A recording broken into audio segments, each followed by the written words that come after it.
India's largest digital media network Suman టీవీతో చేతులు కలపండి. ఫ్రాంచైజ్ ద్వారా లోకల్ మీడియా పార్ట్నర్ అవ్వండి. Hi, Sundara Ramireddy from RCP technologies. So ఈ మధ్యకాలంలో మళ్ళీ ఐపీఓస్ హవా బిగిన్ అయిందండి. 1 by 1 మార్కెట్ వాలటిలిటీ ఉన్నా సరే బట్ కంటిన్యూస్గా లైనప్ ఉన్నాయి. ఈ మధ్యకాలంలో రీసెంట్గా ఎక్కువ కాంట్రవర్సీ అవుతుంది, ఎక్కువ సోషల్ మీడియాలో డిస్కస్ చేస్తున్న ఐపీఓ అండి మామా ఎర్త్ ఐపీఓ. సో ఈ ఐపీఓ ఇంతకుముందు ఒకసారి ఆల్రెడీ వాళ్ళు ఫైల్ చేశారండి. అప్పుడు దాని వాల్యుయేషన్ వాళ్ళు అడిగింది 24,000 crores అడిగారు. అప్పట్లో వాళ్ళకి వచ్చి నెట్ ప్రాఫిట్ 24 crore అండి.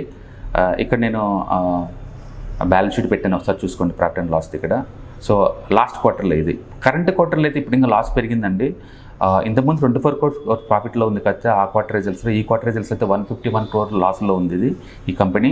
అండ్ ఇప్పుడు మాత్రం వాల్యుయేషన్ 10,000 crores ఇచ్చారు, అంటే 50% డ్రాప్ చేశారు వాల్యుయేషన్. అంటే ఒక కంపెనీ అండ్ కపుల్ ఆఫ్ మంత్స్లోనే ఈ వాల్యుయేషన్ ఒక 50% అప్ డౌన్ అవటం అనేది హైలీ అబ్నార్మల్ వాల్యుయేషన్ ఇది. మరి ఏ వాల్యుయేటర్లు దీనికి ఇంత వాల్యుయేషన్ ఇచ్చారో మనకు తెలియదు. రెండోది, ప్రమోటర్లు వాళ్ళ అక్విజిషన్ కాస్ట్ శిల్పా శెట్టి వీళ్ళందరూ కూడా 41 rupees, కునాల్ అయితే 3 rupees కొన్న స్టాక్స్ అండి ఇవి ఐపీఓలో ఇప్పుడు మనకి ఒక్కొక్కటి 308 rupeesకి అమ్ముతున్నారు.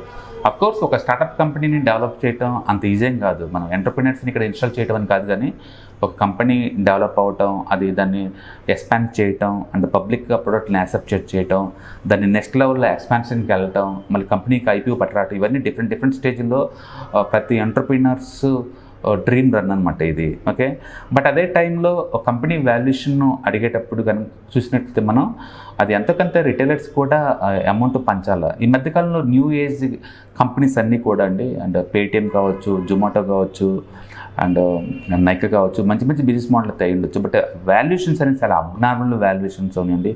ఈవెన్ జొమాటో ఈ పాయింట్ ఆఫ్ టైంలో మనం చూసుకుంటే 90,000 crores loss making company. Okay, అంటే ఫ్యూచర్లో ఏదో ఒక రోజు ప్రాఫిట్లోకి వచ్చిద్దన్న ఆశ ఉండడం వల్ల ఆ మాత్రమైనా.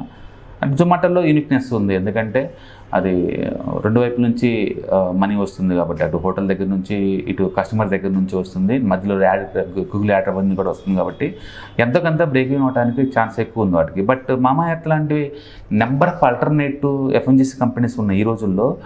ఇంత వాల్యుయేషన్తో ఎవరికి ఉంటారు చూడండి. అండ్ మోర్ ఎవర్ అండ్ రఫ్గా ఒక 250 crores and 19 mutual funds apply చేసినాయండి. 250 crore వర్త్ స్టాక్స్కి ఒక 19 రిప్యూటెడ్ మ్యూచువల్ ఫండ్స్ అప్లై చేసినాయి. అందులో కొన్ని రిటైర్మెంట్ ఫండ్స్ కూడా అండి. ఇది మరీ దారుణం. రిటైర్మెంట్ అంటేనే రిటైర్మెంట్ కోసం మనీ గ్యారెంటీడ్ అని చెప్పేసి మనం అందులో దాచుకుంటాం. అలాంటి మ్యూచువల్ ఫండ్స్ కూడా ఇలా హై వాల్యుయేషన్ తోటి ఎంత పీ నడుస్తుంది ఇది కంపెనీ అండి, ఆల్మోస్ట్ 78 PE నడుస్తున్నాయి ఈ కంపెనీని.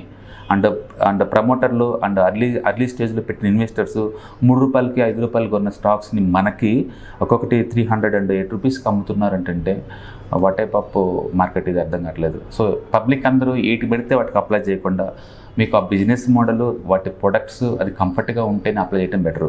మరి ఈ మధ్యకాలం వస్తున్న న్యూ ఏజ్ కంపెనీస్లో అయితే కొన్ని కంపెనీల వాల్యుయేషన్ దారుణంగా ఉన్నాయండి. అండ్ ఇట్స్ వర్త్ అంటే నాట్ ఈవెన్ 10,000 crores ఆల్సో అండి. అండ్ మీకు క్లియర్గా అర్థమవుతుంది, లాస్ట్ టైం ఐపీఓ ట్రై చేసినప్పుడు ఇప్పుడుకి ఐపీఓ ట్రై చేసినప్పుడు వాళ్ళంతా వాళ్ళే ప్రమోటర్సే 50% వాల్యుయేషన్ డ్రాప్ చేశారంటే అర్థమవుతుంది. సింప్లీ ఇవన్నీ లాస్ మేకింగ్ కంపెనీస్ అండి, ప్రాఫిట్లో రావడం అంత ఈజీ కాదు. అండ్ ఈ ప్రోడక్ట్కి డిమాండ్ కూడా పెద్దగా ఏమి ఉండదు. ఇలాంటి ఎఫ్ఎంజీసీ ప్రోడక్ట్ బోల్డ్ అని ఉన్నాయి బయట మార్కెట్లో. అందుకని for me I'm not going to apply this IPO. And మీరు కూడా వాల్యుయేషన్ చూసుకోండి, ఇట్స్ నాట్ కంఫర్ట్. చాలామంది ఐపీఓ రంగానే కంపల్సరీగా లిస్టింగ్ గెయిన్స్ వస్తాయేమనుకుంటున్నారేమో, కానీ ఇలాంటి ఐపీఓస్ ఏం రావండి. ఏదైనా యూనిక్నెస్ ఉంటే కంపెనీ బిజినెస్ మోడల్లో మనం అప్లై చేసుకోవచ్చు. ఇది 60% revenue coming from the e commerce వెబ్సైట్లు అండి, ఫ్లిప్కార్ట్, అమెజాన్ వీటి నుంచి వస్తుంది వీటికి. సో ఇది అంత వర్త్ కాదు, ఈవెన్ 10,000 నాట్ ఇది వర్త్ అనమాట.